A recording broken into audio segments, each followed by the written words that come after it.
Greetings. Thanks for purchasing one of my lovely flutes, Jamie. I'm very grateful for your business. This particular instrument has got a dual body of mahogany and poplar, and then it's got some Tree of Heaven as the mouthpiece, as well as some Pacific Yew and Padauk, and then a lovely seashell style fetish cap with some turquoise leather lace as the tassels. The foot cap is another just decorative end. That is also Padauk. There's some tone holes here on the bottom to represent the four directions. And yes, as I said in the write-up, this particular piece is definitely better suited for somebody that has large hands, especially these bottom three holes right here. And when I was making this particular flute, and I was starting to learn how to put the Anasazi scale into a Native American style flute, I essentially didn't I didn't really hit the finger holes exactly where they were supposed to be.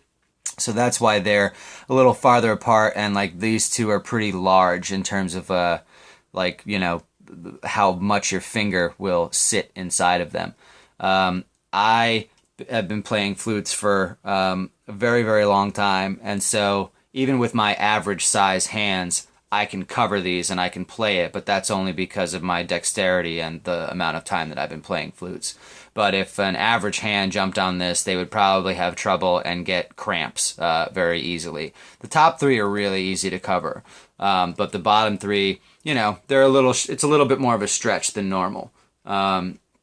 Aside from that, it's an augmented or a variation on the traditional Anasazi scale. If you ever want me to make you a custom-made Native American style flute in the traditional Anasazi scale, of course I can. For now, this one has one or two notes that are just slightly different in the bottom three holes, but they add a really nice sort of overall, pleasing aspect to the full scale climb. And because these three are down here, so large, it also gives the flute some really cool upper register techniques. So I'll show you the scale climb and just give you some general pointers on how to play this particular flute.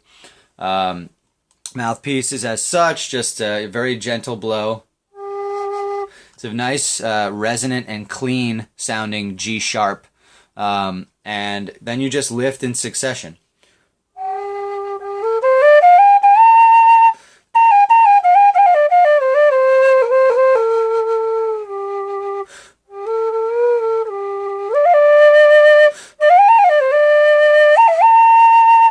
So with these two larger holes, you can do some peeling. You can go a quarter and a half, and you can really bend some of those notes.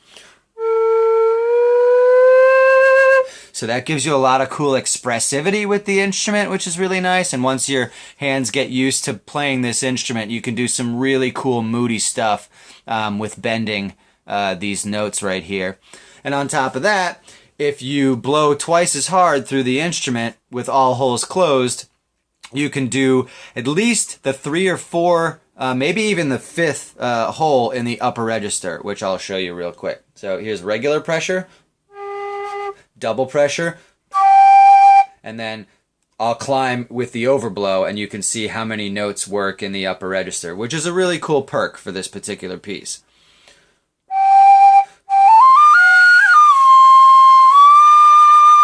So you can really go way up there if your breath pressure and consistency with your lungs has a good solid trajectory through the flute.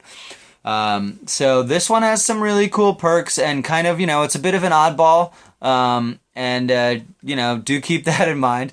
And I'm really happy that you felt, called to this particular instrument, and I hope it treats you well. and I will mail it out in probably either Monday or Tuesday of this week, so either tomorrow or Tuesday.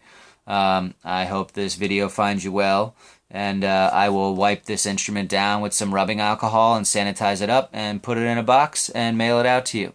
So hope this video is helpful and get you excited to play this really magical flute. So thank you so much once again from Kyle's Crafts. I really appreciate you, and this will be in the mail shortly.